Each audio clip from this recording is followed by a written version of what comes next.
Hey there, Tim friends, and welcome back to Tim in Japan.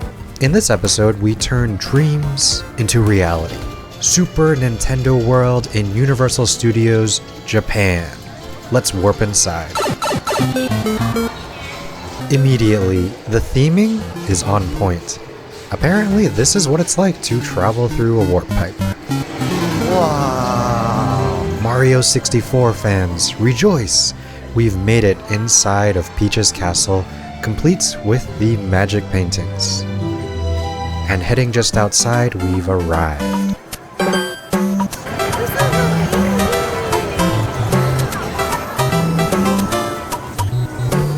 The architecture, the design, the quality, everything here is truly next level.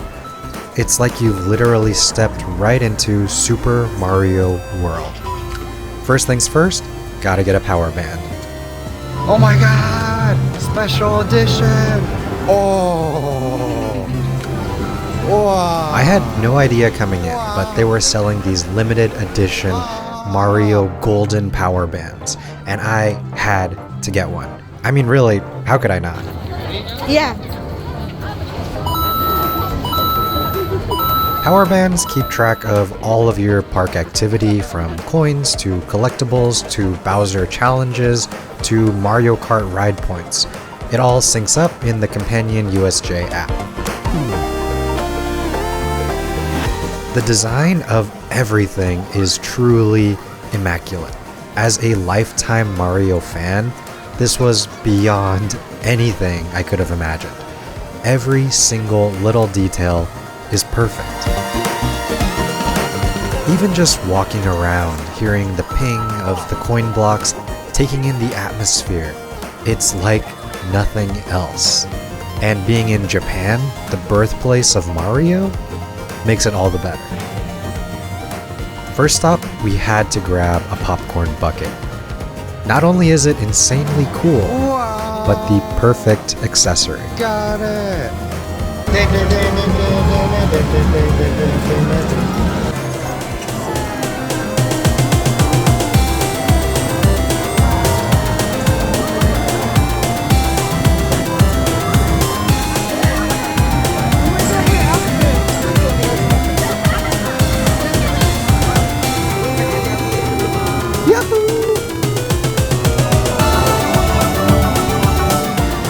After walking around a bit, taking in the sights, we had to check out what kind of special merch they had for sale. And they had a ton. First of all, just look at the incredible design of this place. Spectacular. Shirts, hats, plushies, snacks, collectibles, you name it, they got it. There's also these neat little digital kiosks where you can check your progress on your power band. And how could I resist having a mini Mario fashion show? I mean, I gotta find the best hat, right?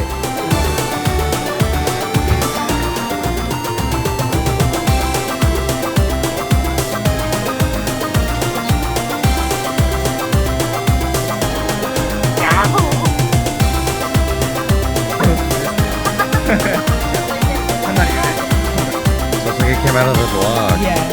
I loved all of the merch here and wish we had some more luggage space. Since it was raining though, it was a good excuse to pick up this amazing umbrella. Wow! Walking just outside, we got super lucky and I managed to grab a selfie with the Mario Bros. Sayonara!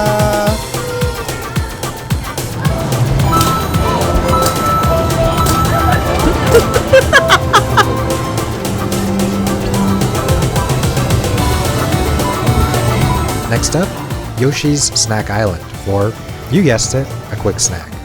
We ordered Yoshi's mango lassi and the green shell yakisoba cheese calzone. The lassi was sweet and creamy, and the yakisoba pan, oh my god, it looked incredible. It really looks like a shell. Yeah, and to top it all off, it was really good.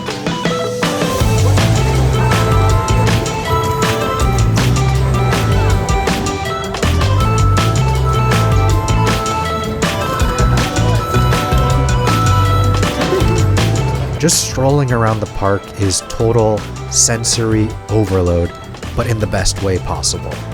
I love this place.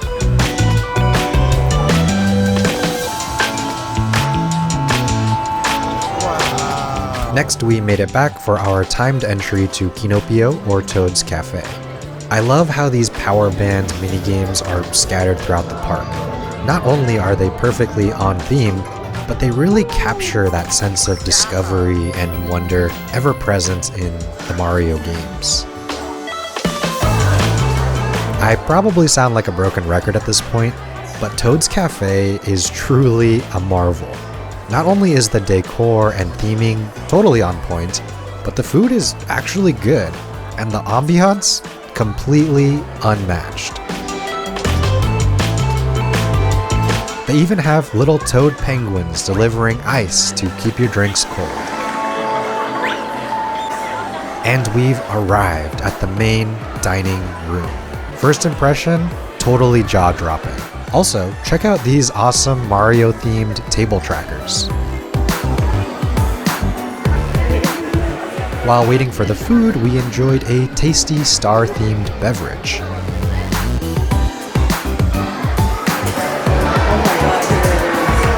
Oh. And the feast has arrived.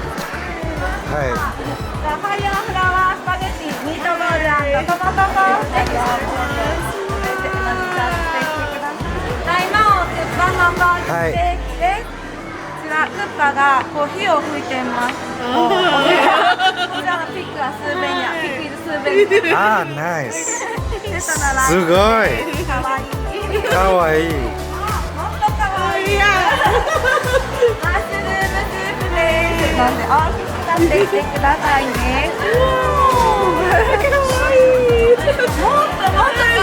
っともっと。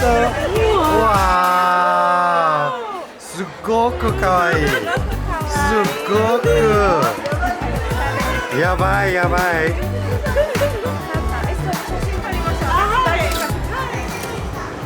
Based on looks alone, 10 out of 10. First dish, a cleverly hidden mushroom soup. Comes with a couple little mushroom-themed crackers, nice and creamy, but nothing extraordinary. Next up, the fire flower spaghetti and meatballs. Cute little Parmesan crisp on top, and actually quite tasty. Has that sweetness commonly found in Asian-style spaghetti. And I got Bowser's hamburger steak. It comes with some greens on top, encased in this cracker-like cage. A nice demi-glaze sauce ties the whole thing together. But honestly, the best part is the atmosphere. What an amazing thing to be able to eat inside of a giant mushroom with little toad chefs running all around you. All of the little touches really add up to this incredible experience. And the final dish, Princess Peach's cake. We could not resist ordering this. It looks like they pulled it straight out of Mario 64. The details are spot on. The cake itself isn't bad, and I love the little star topping cookies, though they are not kidding when they say it feeds 3 to 4 people. Also, this amazing peaches note on the cookie. Unbelievable.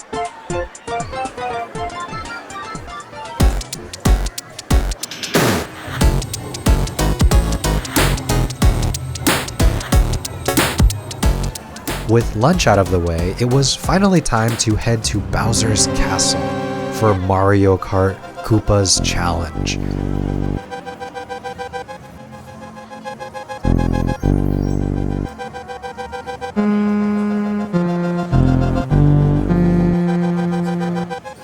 I was absolutely stunned at how impressive the castle was made. Every little detail is simply perfect. It genuinely feels like you've stepped right into Bowser's castle.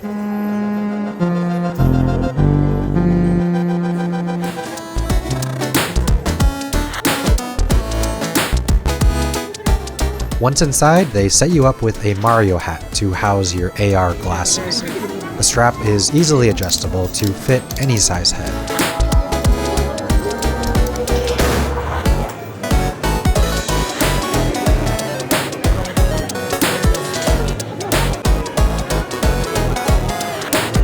As usual, there is a quick explainer video for how to get on and off the ride.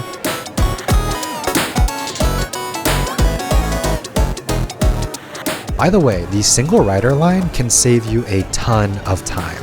Because of it, I actually managed to ride it twice. Check out the staff dressed like Mario Kart pit crew. So cool. And once you get on, make sure to scan your power band to keep track of your score. Then the magnetic AR glasses will magically snap onto your hat. This is honestly the coolest ride I've ever been on.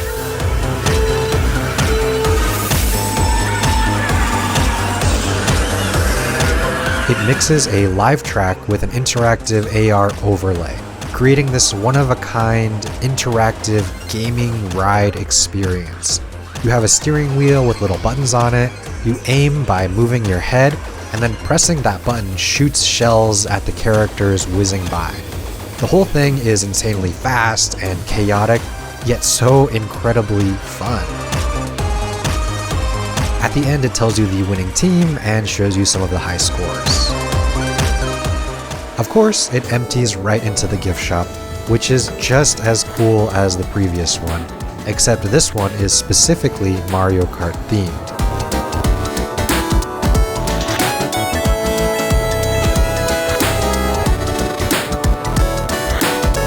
As a huge Double Dash fan myself, this place hit all the right notes.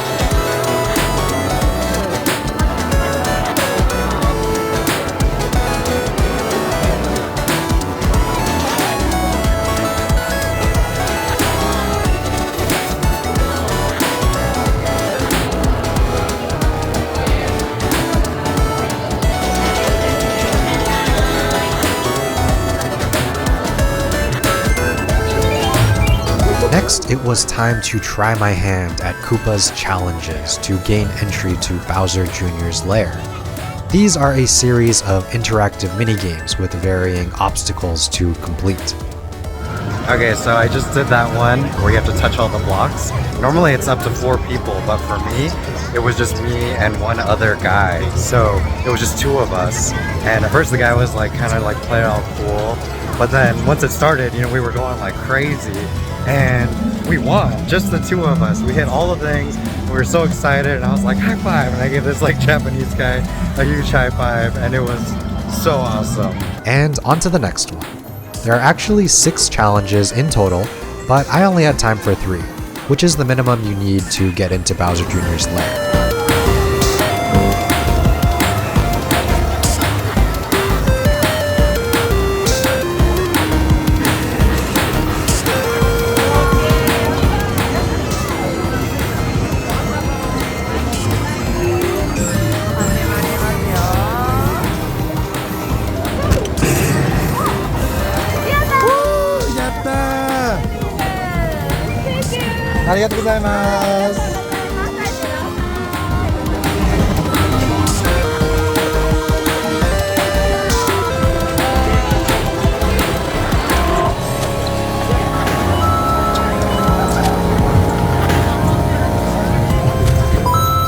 There are so many awesome little side activities and Easter eggs baked into this place.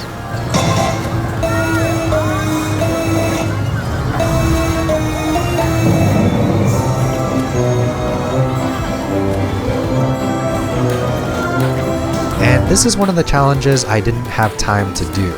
A Goomba comes racing up the hill while you crank the handle in order to get him to fall back down. Each challenge is housed in its own unique little themed area, really adding to the overall experience.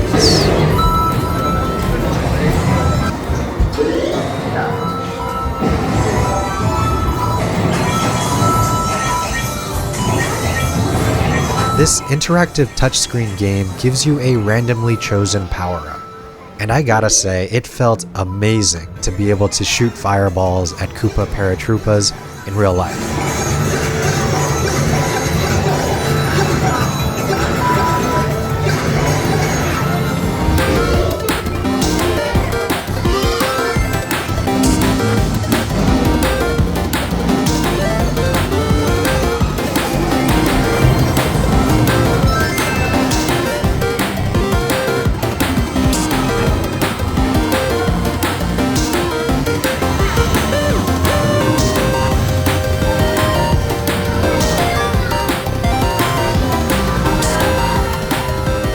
after navigating a really neat little themed tunnel and hitting some giant question mark blocks, this challenge was to piece together a puzzle before the bomb above you explodes. Even though I was by myself, I actually managed to beat it. A little feather in my cap. Checking progress through the app, and we are in. Quick note while we're here, you can always check out your current status and standings real time in the app. Pretty neat and convenient. And this is it, Bowser Jr.'s lair. Scan your power band and the spikes will light up, corresponding to the number of challenges you've completed.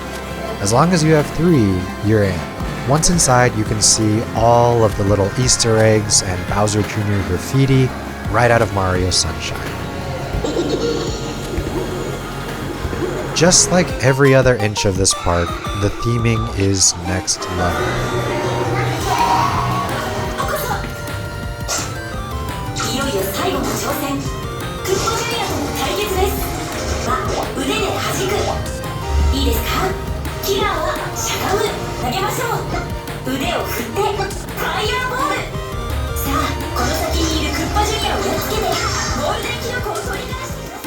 So this whole challenge is an AR overlay, where you use your body to fight off Bowser's enemies.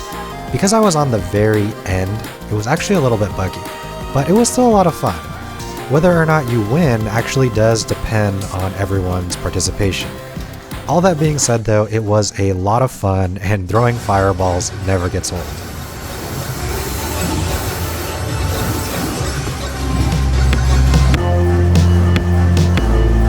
And on the way out, a little thank you note from Princess Peach herself. Wrapping things up, there was one last thing to do before heading out.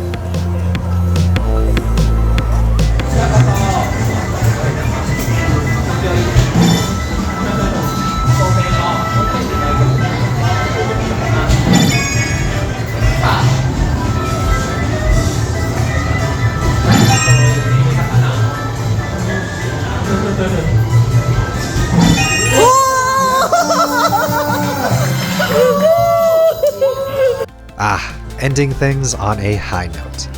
Excellent way to round out my visit. Super Nintendo World, Japan. Wow. It was beyond incredible. I've been playing video games for my entire life. And of course, Mario and Friends constitute a major cornerstone of my entire gaming catalog. Visiting this place was like fulfilling a dream I never knew I even had. Growing up, I couldn't have imagined that such a place would ever exist, let alone that I could actually go there. And in Japan, of all places. It was spectacular, overwhelming, an incredible experience that was better than anything I could have ever expected. The design, the decor, the theming, everything was beyond amazing. And the staff all seemed to really care about giving you the best experience possible. People are dressed up everywhere, the challenges are novel, fun, and interesting and really tie into the whole universe. They've done this incredible job matching up the entirety of the Mario gaming history with modern technology. Everything combined culminates into a truly unforgettable experience.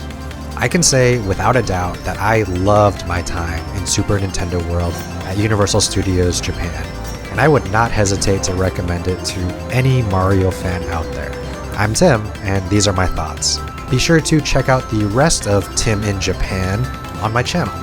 Also, feel free to follow me on Instagram and drop by the Discord. As always, thank you so much for watching, and I'll catch you in the next one.